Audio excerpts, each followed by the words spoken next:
Good afternoon. Thank you to all of you for joining us for this very special occasion as we inaugurate the Sally D. Danforth Distinguished Professor of Law and Religion. We're very fortunate to have a great many friends and family members here of the principals, and I'm grateful for others who have joined us for the establishment of this new distinguished professorship.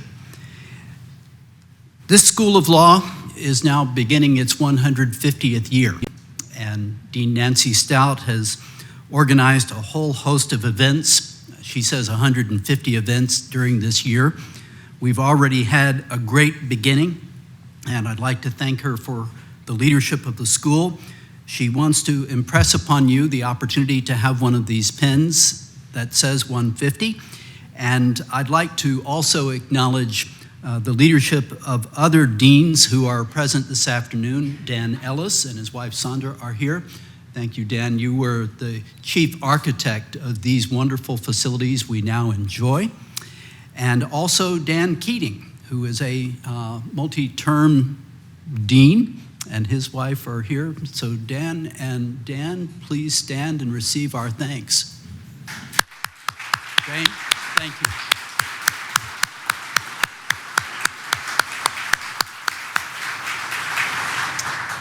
Great students and great faculty signal great success in academia. Today we are inaugurating a new professorship and honoring Professor John Inazu as the first holder.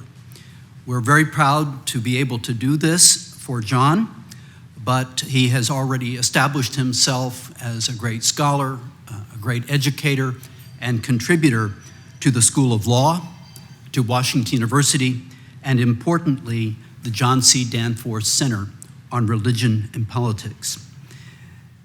We are here to celebrate the professorship, and I want you to know how important these appointments are and how important these resources are to a great institution.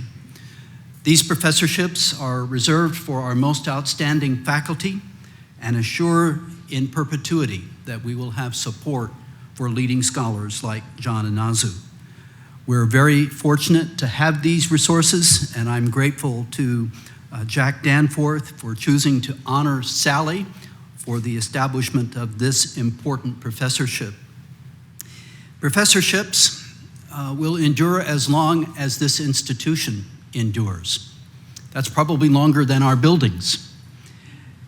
And on every future occasion, and doubtless there will be some because the professorship will outlive all who are living, we will have the opportunity, Sally, to celebrate your enormously important contributions in your life. These installation ceremonies are very special for the chairholder, but it also enables us to step back and celebrate the life and contributions for whom these professorships are named. So congratulations to you, Sally.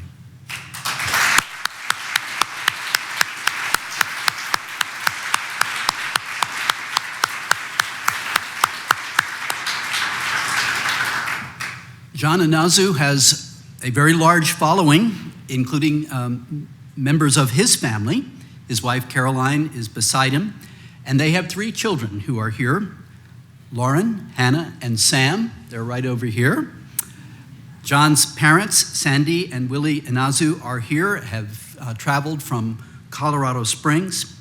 His brother and sister-in-law, Mike and Emily, and their 3 children, Natalie, Carter, and Tyler, also have come to St. Louis from Colorado Springs. And of course, Sally's family is turning out in great numbers. She shared with me that all 5 children are here, and we're very appreciative of the presence of so many from Sally's family. Jack, thank you for supporting all of this, and it's really rewarding to have so many from the family here. Their daughter, Eleanor Shaheen, and her husband, Ed, who's a graduate of our dental school, and their sons, Peter and Harrison Ivy. Their daughter, Mary Stillman, and her husband, Tom, and their children, Anna and John. I might note that Mary Stillman is a new member of the Washington University Board of Trustees. We're proud to have her in this new role. Their daughter, Jack and Sally's daughter, Dee Dee Berlin, and her husband, Johannes, from Chicago. Their daughter, Jody Root, and her husband, Tim, a 1999 graduate of our School of Medicine, traveling here from Indianapolis, and their son, Tom Danforth, his wife, Kate, and their two sons, Will and Jack. These are great family members, and it's really a great reward to have you all here. Would you please join me in welcoming the Danforth family?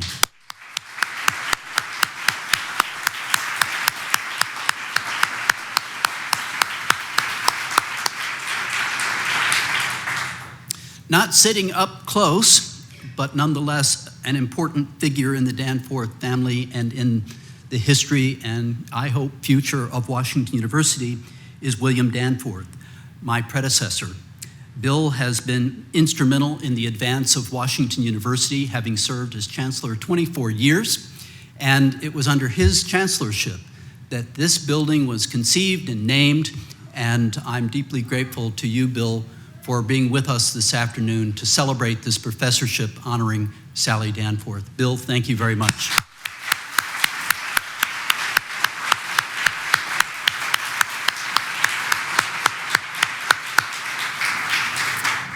Now, Sally's sister-in-law, Lucy Dobson, traveled here from California, and so we have people from all around the country joining us. We're grateful to have your presence, and as you will hear, we are awarding one of our most outstanding faculty members.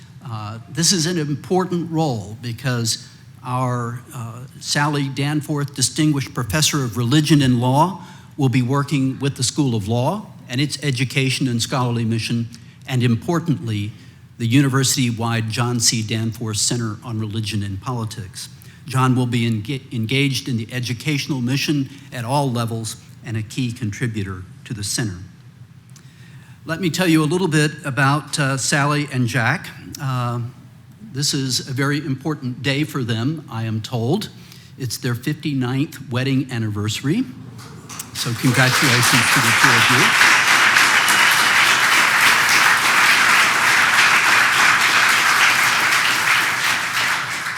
They both grew up in St. Louis, and they were next-door neighbors. Sally attended Mary Institute in St. Louis and went on to Sweetbriar College in Virginia. She married Jack in 1957 when he was a junior, promising college junior at Princeton University. And as I say, that was 59 years ago today. We're honored that they've chosen to share this special day with us, and I hope that this gains even more significance.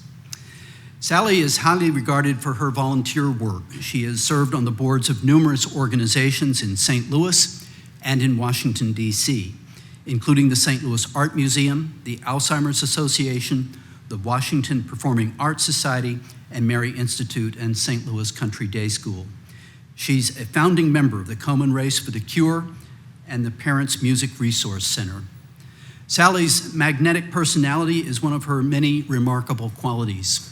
I know that she has been a great representative all around the country and around the world for St. Louis and has contributed to the advance of our community.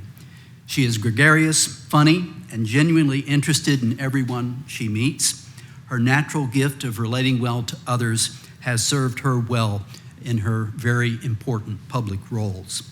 We are deeply grateful for all that you have done.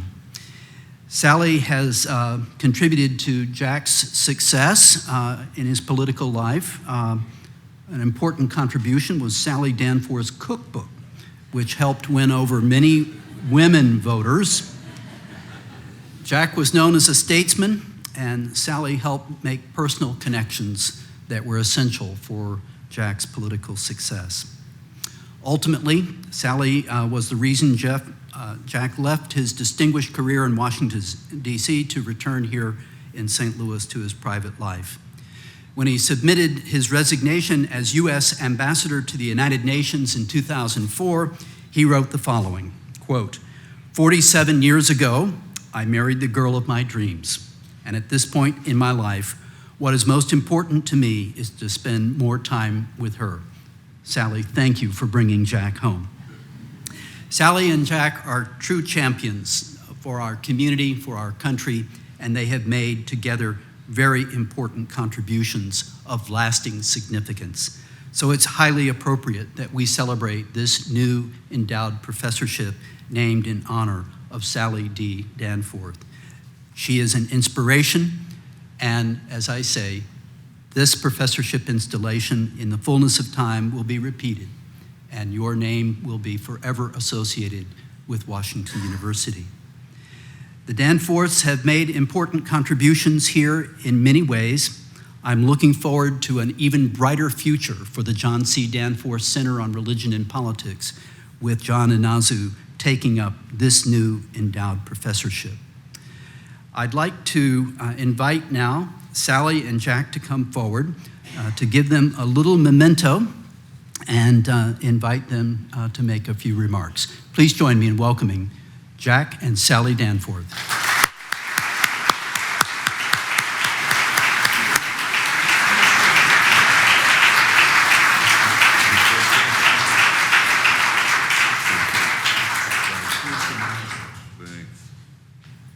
What we have for you is this reminder of the establishment of the professorship.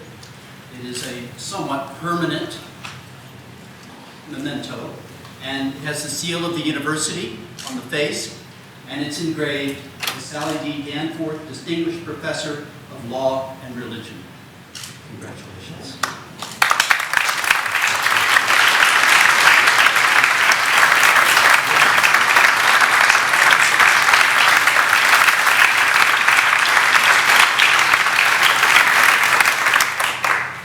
I'll say something first. Okay. This beats the Kennedy Center Honors Award. Do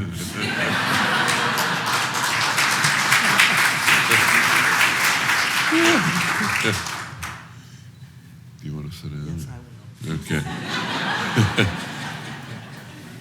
Mark, thank you so much for your hospitality and for the remarks that you made. It's just wonderful to be here.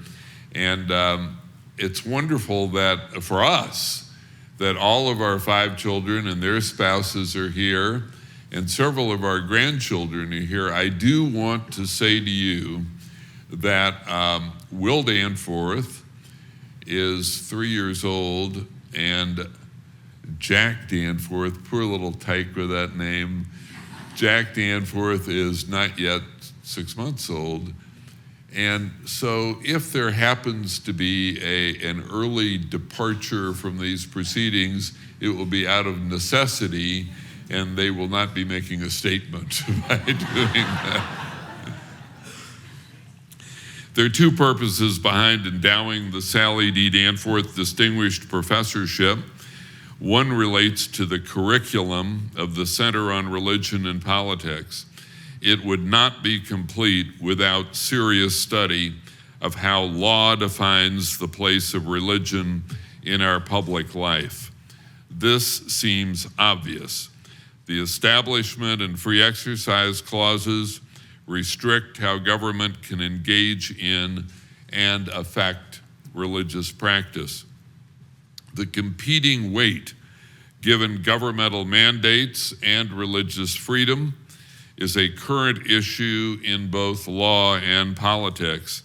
Witness the Supreme Court's Hobby Lobby decision and the controversies surrounding recent state attempts to enact their versions of religious freedom laws.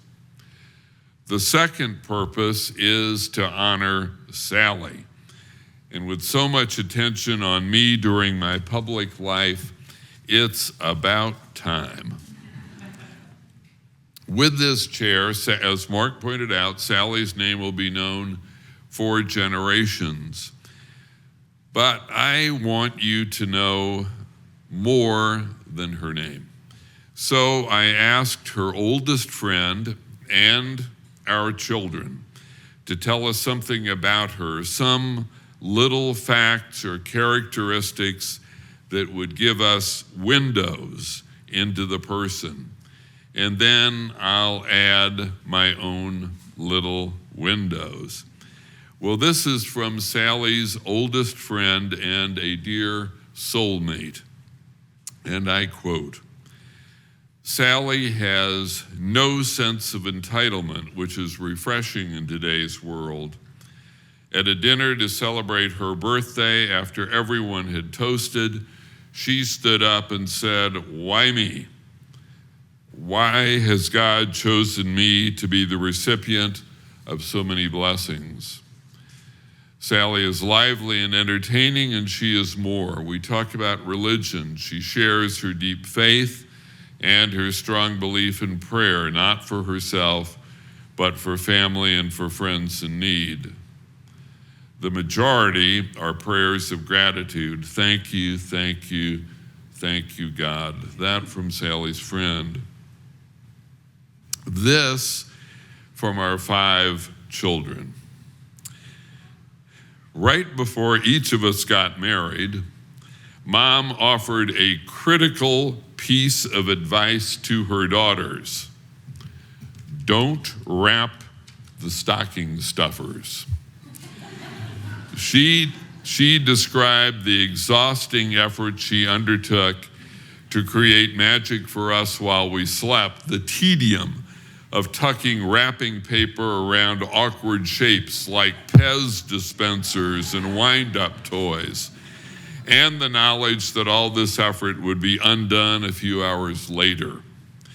But Santa toiled away because she had set that precedent and couldn't get out of the self-imposed annual obligation. She warned us of this trap, urging us each just to put the candy and toys in her grandchildren's stockings and be done with it. Each of us heard her out and nodded in agreement, but none of us was able to heed her advice. We know what she did for us and can't imagine not doing the same for our kids. Bleary-eyed, we wrap and tape, and in those wee hours, we think of how this labor of love connects us, a new generation of Santas, to our beloved and brilliant mother. She set the high bar for herself and raised us to meet her there. And that's from our children. These additions from me. Sally knows everything in great detail about the manicurist at her beauty parlor. She knows about her marriage, her children, their marriages, their jobs, their children, their schools. The same goes for Sally's hairdresser, her optometrist, her dermatologist, her dentist, and on and on. She loves people, all kinds of people, and she wants to find out all about them. How do I know this? Because she relates it all to me with real enthusiasm and at considerable length. Which brings me to my second point. Sally and I love to talk to each other. We talk and talk and talk. As Mark said, today is our 59th wedding anniversary, and we never run out of things to talk about, often covering the ground we've covered many times before. Talking is our natural state, and we laugh a lot. Not little tee-hee giggling, but loud, snorting, tears down the cheeks guffaws. 59 years of fun, so it's high time to honor Sally. Well, a couple of years ago, I told Mark Wright and I wanted to create a Sally Danforth chair. But of course, filling a chair is for the university to decide. We had no idea what to expect. As far as we knew, it could have been someone from the faculty of Trump University. Some time ago, we hosted a small dinner party in our home for our friend Guido Calabrese. Caroline and John Inazu were among our guests. We were instantly taken with both of them. And after that dinner party, Sally and I thought, wouldn't it be great if the Sally Danforth chair would be held by someone like John Inazu, someone who is smart and knows the subject and is a delightful person as well. The university conducted a nationwide search. The wheels of academia grind slowly, but did it ever turn out well? The university selected someone exactly like John Inazu. Already, John has established a marvelous record as a gifted scholar and teacher. His new book, Confident Pluralism, is important and has been highly acclaimed. I believe that the Sally D. Danforth Distinguished Professor of Law and Religion will become an increasingly recognized and renowned authority on a subject so important in American history and critical to America's future. He will bring great honor to Washington University and to the name of Sally Danforth. I could not be more pleased.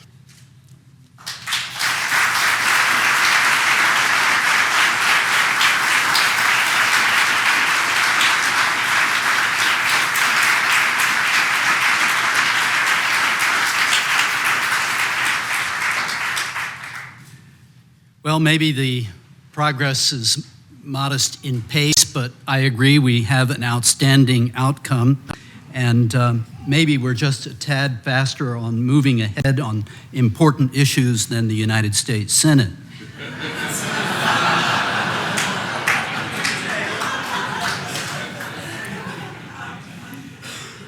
I've learned a lot from Jack over the years that I've been here, and in establishing this professorship in Sally's name, he is truly recognizing a very important partner in his life.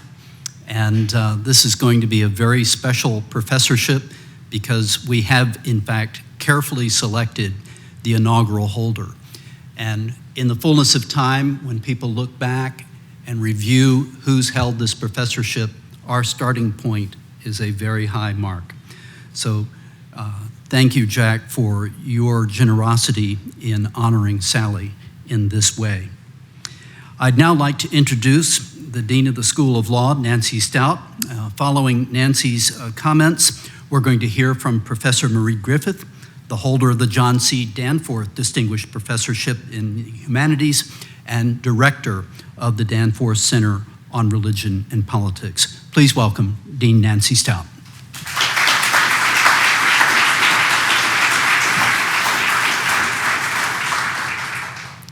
Thank you, Jack. Thank you, Sally. This could not be a more special moment. And I'm very glad that Chancellor, you went after Jack and I didn't have to immediately follow such a speech because it was so wonderful.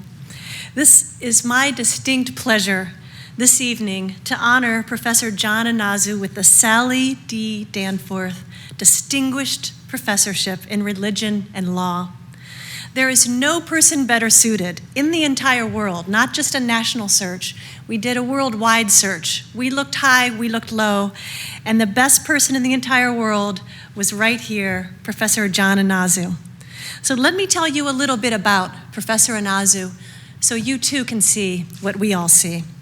He has a bachelor's in science and engineering and a JD from Duke University, where he was also a distinguished member of the Air Force ROTC.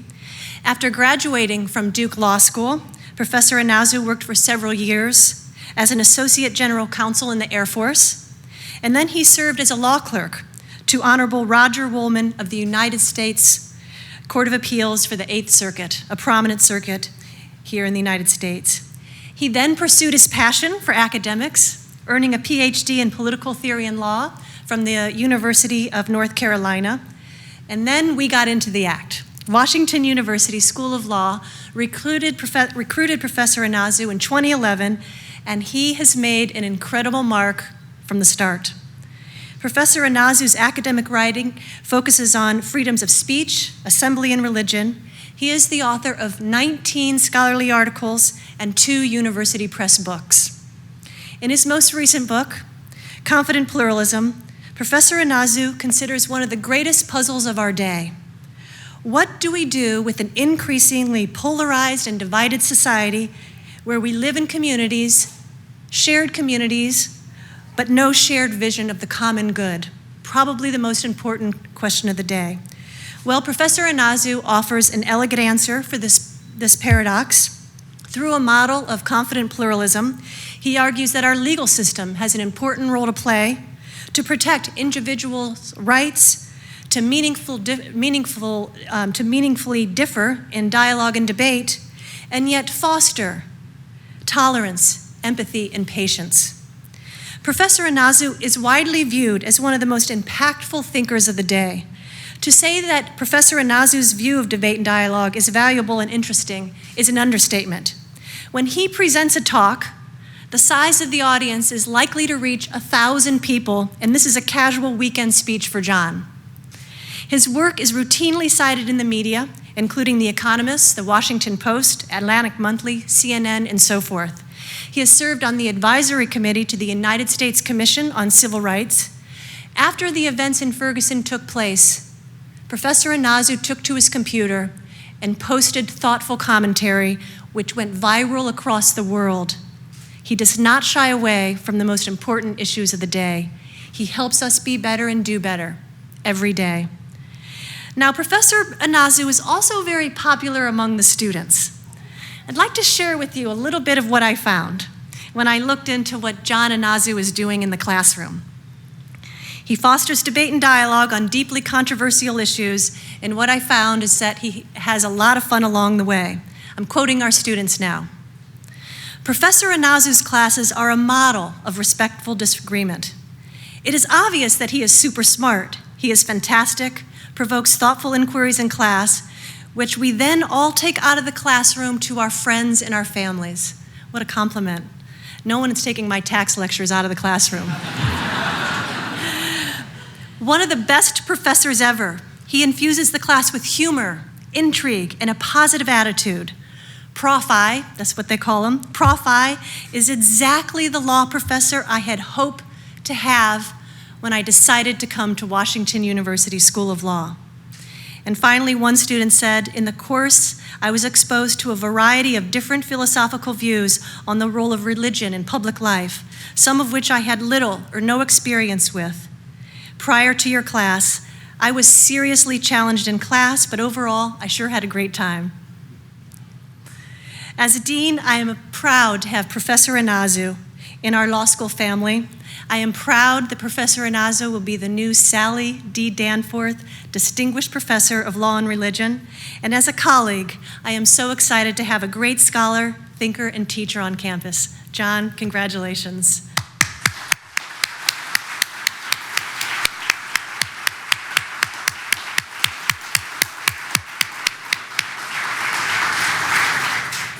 Now, as you all know, John has a joint appointment now with his new distinguished professorship.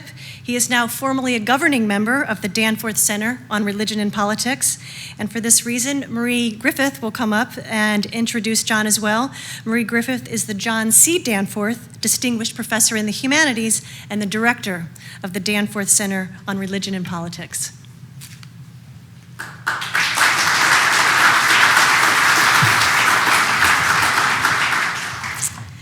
Well, it's my pleasure to get to talk a little bit about John's role beyond the law school, and indeed his role at Washington University has extended well beyond the law school and even the classroom. Although I will tell you, to add on to the students, I had my thesis advisee, my first meeting with my thesis advisee today, and she's in your class with Mark Valeri, and the first 10 minutes of our meeting, she was telling me how much she loved your course. So he gets the undergraduates very excited too.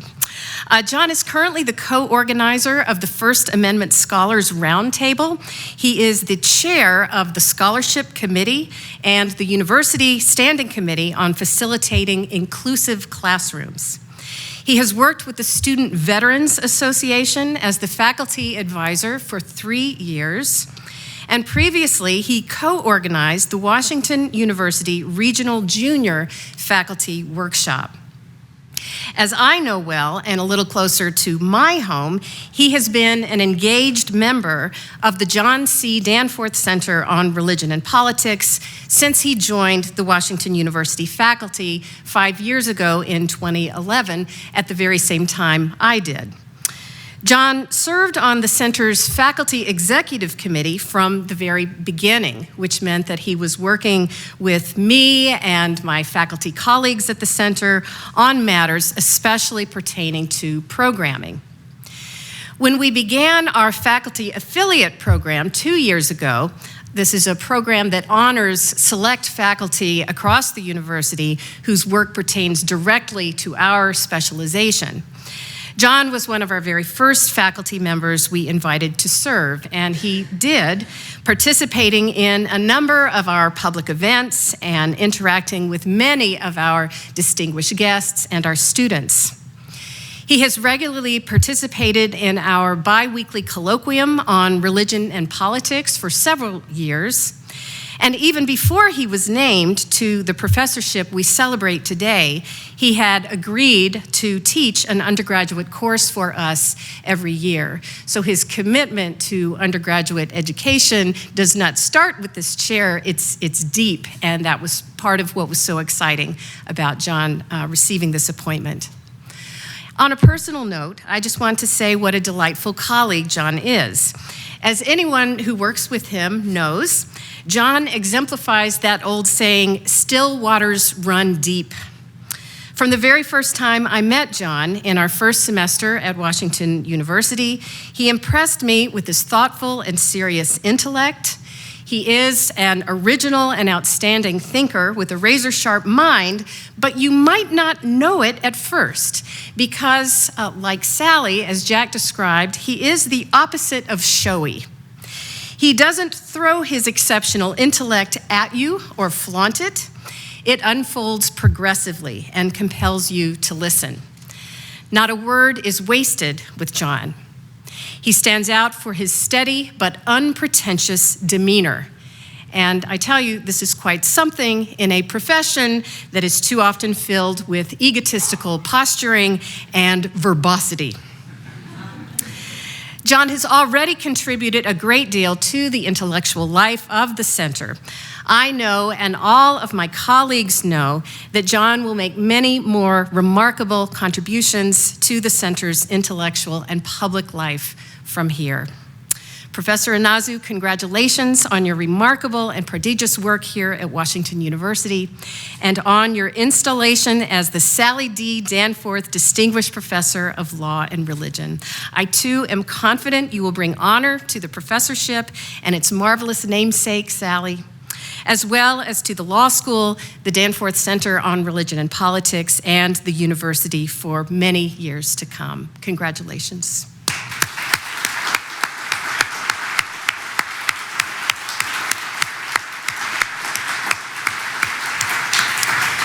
At this time, I ask Chancellor Wrighton, Dean Stout, and Professor Inazu to come forward and proceed with the installation.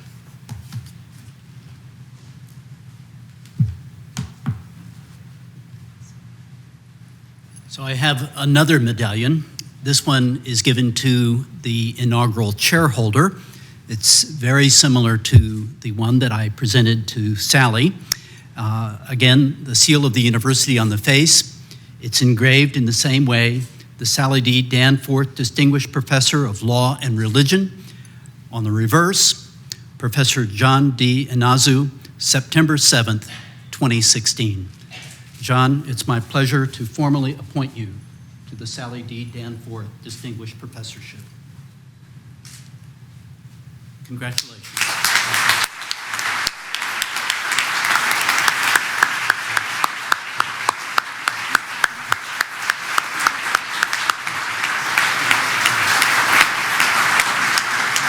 And now John will address us on law, religion, and the purpose of the university.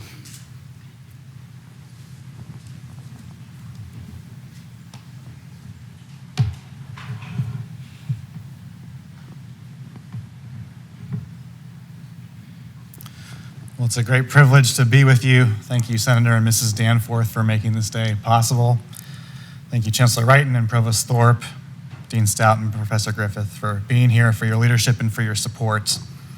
I'm also grateful for friends and family who have joined here, including my parents and my brother and his family, and for Lauren, Hannah, and Sam for being here, and also for Caroline to be here. It was a joy to hear Senator Danforth reflect on Mrs. Danforth's qualities and her love of people and the details of their lives, and Caroline shares these qualities, and I'm grateful to have her in my life. The Sally Danforth Chair sits at the intersection of two of my intellectual passions, law and religion. I know that Senator Danforth shares these passions, and I know that he and I both share the belief that they can act as bridges for dialogue and relationships across difference. This afternoon, I would like to talk about how law and religion bridge difference and what they contribute to the purpose of the university. Let me begin by observing three characteristics they share: the importance of language, the role of trust, and the gravity of the stakes. I'll start with the importance of language. Most legal and religious practices are sustained by texts. Their communities are constantly and contingently arguing about the meaning and the coherence of the words in those texts. In other words, the actual lived practices of law and religion, their quests for meaning and coherence, depend on interpretation. That interpretation typically stands somewhere between a rigid formalism that brooks no ambiguity and an open-ended pragmatism that admits no foundations. Most of us fall somewhere in between these poles. We live between certain absolutes and absolute uncertainty. We have another name for this uncomfortable middle ground. We call it trust, or perhaps even faith. Trust in both legal and religious practices is the way we all get along in the world, by placing our confidence in things unseen. We all exercise trust, whether we have deep religious belief or no belief. We trust that God exists or that God does not exist. We trust that certain acts are good or evil. We trust that we will or will not be judged for our acts in this lifetime or the next. The need for trust permeates the substance of law and religion. Take, for example, the idea of justice. Some people claim to know justice from religious precepts. Others believe it is knowable apart from religion, or perhaps that it comes from being on the right side of history. But claims about justice are ultimately uncertain. We can't prove them like a mathematical equation or a lab experiment, and we won't know with certainty how future generations will judge our justice claims. Our inability to know with certainty affects the most basic aspects of our lives. We experience the promises of marriage, friendship, employment, and loyalty only to the extent that we and those around us live up to those promises at any given moment on any given day. In our relationships with others, we trust, which means that we risk. In the words of theologian Leslie Newbigin, personal knowledge is impossible without risk. It cannot begin without an act of trust, and trust can be betrayed. This is especially true of those commitments that are not backed by legal obligations, but it is generally true of all relationships. And it is thus through trust and risk and faith that we live out the particulars of both law and religion in our relationships with one another. The final similarity between law and religion is the gravity of the claims. Religious practices ask the fundamental questions of human existence. Why are we here? Is there a God? What is good and what is evil? What happens when we die? We do not get to hedge our bets in answering these questions. Yes, some of us might study religion comparatively, or we might be exposed to friends or family of different faiths. We might discover for ourselves an eclectic blend of influences that matches no recognized set of beliefs. But whatever we conclude, whatever we choose to believe, we all live into one and only one set of beliefs. As my friend Kevin Rowe puts it in the title of a recent book, each of us only has one true life, and we live that life with a trust in things unseen. Law, like religion, makes serious claims on our lives. Law is the means through which we impose our beliefs on our fellow citizens. We do so not through gentle persuasion, but through coercion rooted in the threat of violence. In the haunting words of the legal scholar Robert Cover, legal interpretation takes place on a field of pain and death. All of our laws, even mundane laws like property taxes and speed limits, are given power by the credible threat of state violence that underlies them. Law and religion thus point to the deepest questions of our existence and our relationships with one another. But law and religion in the world exist only in their particulars, not law as such, but a liberal understanding of constitutional reasoning or a conservative view of statutory interpretation. Not religion as such, but Roman Catholicism or Sunni Islam. There are no such things as beliefs, rituals, or adherence to law or religion in general. The particularized forms of law and religion are sustained by communities of people and institutions with histories that shape their purposes and values.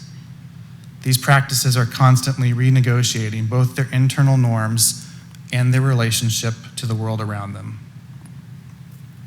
The interaction between people who hold different and particularized beliefs leads to the challenge of pluralism, the fact of deep and incommensurable difference around us. We don't choose pluralism. Rather, we encounter it in the world as we find it, a world of competing religious and legal claims and practices. I see three responses to the challenge of pluralism: chaos, control, or coexistence. Chaos is not sustainable in the long term. It falls flat as a political possibility. It leads ultimately to a violence that destroys lives. 15 years ago this week, I sat in the Pentagon as people who saw only the possibility of chaos smashed a plane into that building. Avoiding chaos is a matter of survival. Control finds its logical end in either theocracy or totalitarianism. Some people in our country are lured by this possibility of control. We have seen this most starkly in the nostalgia and nativism from some on the right, but we also see it in the moralistic assurances by some on the left who believe that opposing viewpoints are simply bigoted or ignorant. Neither chaos nor control represents the best of this country or its people. I have been writing lately about a third possibility of coexistence through what I call confident pluralism. As Dean Stout mentioned, confident pluralism argues that we can and we must live together peaceably in spite of our deep and sometimes irresolvable differences over important matters. Confident pluralism focuses on three ideas or principles: tolerance, humility, and patience. Tolerance recognizes that people are for the most part free to pursue their own beliefs and practices, even those we find objectionable. It's easier said than done. As one philosopher has observed, the basic difficulty of tolerance is that we need it only for the intolerable. But tolerance does not require embracing all beliefs as equally correct. Instead of an anything goes, happy-go-lucky tolerance, we can embrace a practical enduring of difference. That does not impose the fiction that all ideas are equally valid or morally harmless. It does mean respecting people, aiming for fair discussion, and allowing for the space to differ about serious matters. The second guiding principle is humility, which recognizes not only that others will find our beliefs and practices objectionable, but also that we can't always prove why we are right and they are wrong. Some of our most important beliefs stem from contested premises that others do not share. We act on these beliefs in trust and faith. There is no other possibility. The third guiding principle is patience. Patience encourages us to listen, understand, and even empathize. That does not mean endorsement or recognition or acceptance. In fact, it may turn out that patience leads to a deeper realization of the error or harm of an opposing viewpoint. But we can at least assume a posture that moves beyond dismissing others before we even hear what they have to say. Confident pluralism imagines the bridges that we can build across difference.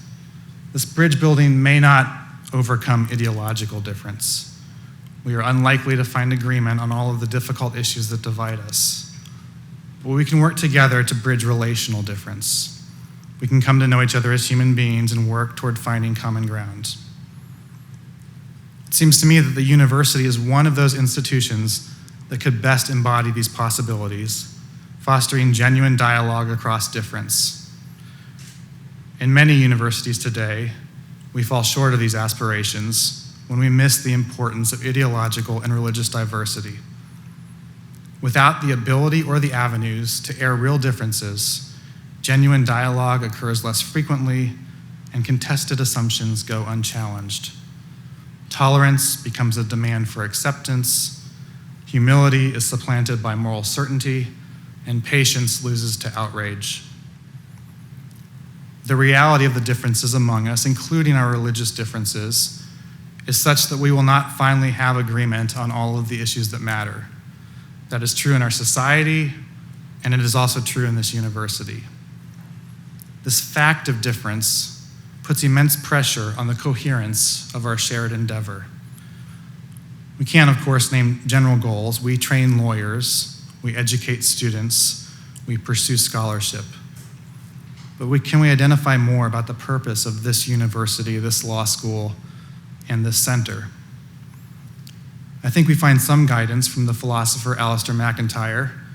In his book, 3 Rival Versions of Moral Inquiry, MacIntyre envisions the university as a place of constrained disagreement, of imposed participation in conflict, in which a central responsibility of higher education is to initiate students into conflict.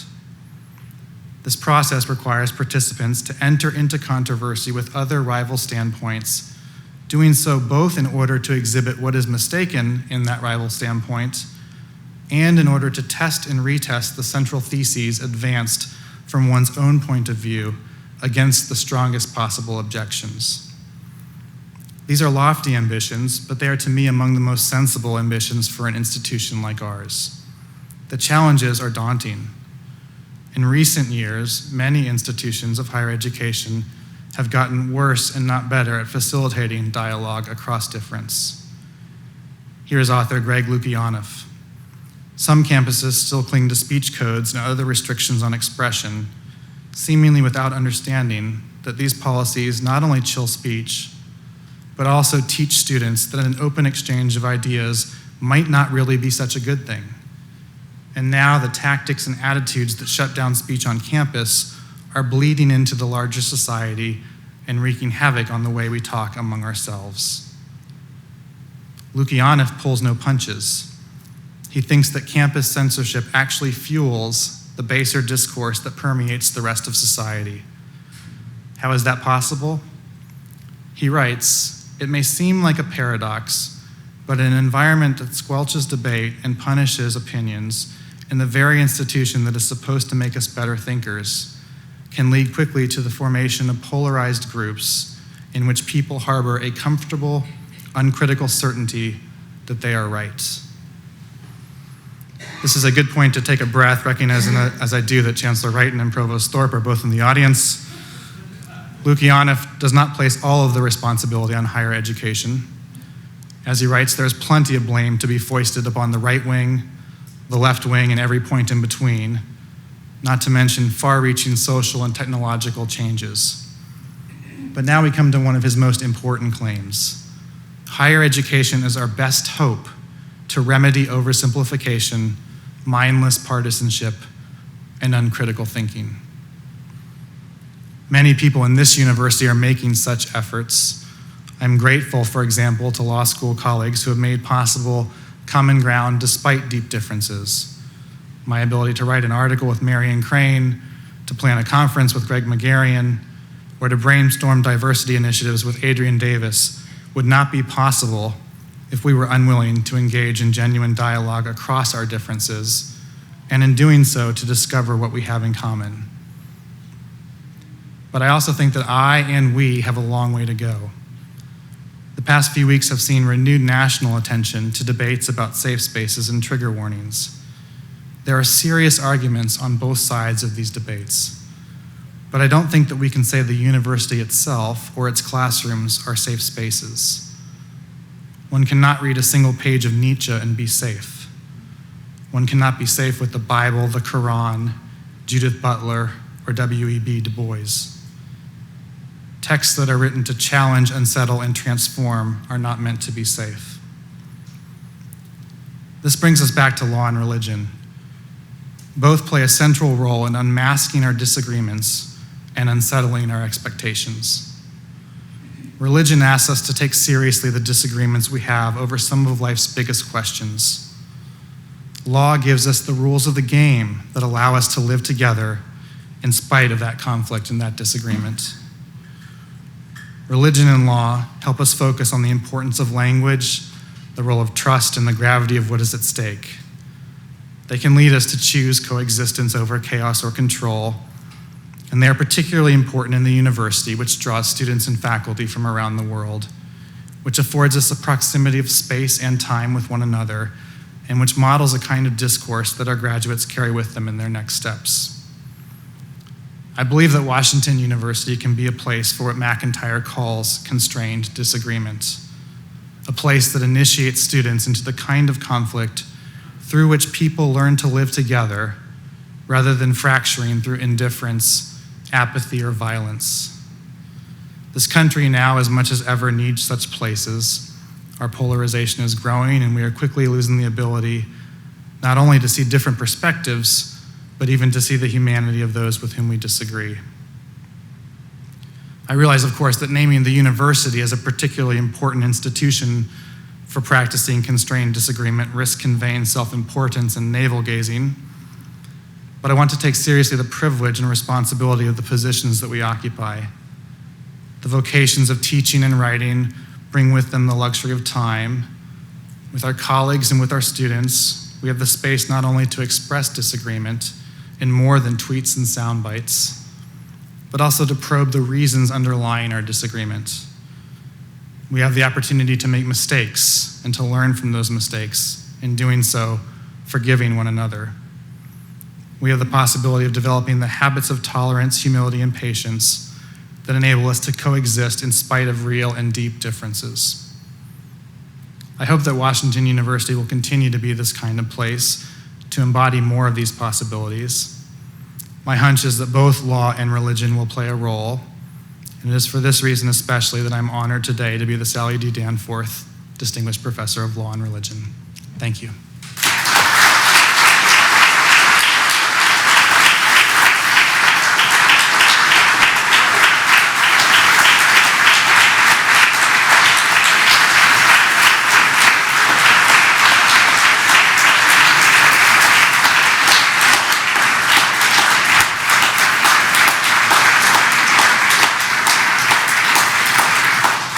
That was terrific. From that presentation alone, I am very confident that the trust we've placed in you is well placed, and we're looking forward to your future contributions over many years. You are a leader. We're proud to have you here as the Sally Danforth Distinguished Professor. Thank you all for joining us this afternoon. We have a reception in the Crowder Courtyard, and I hope you'll join us there. Thank you all.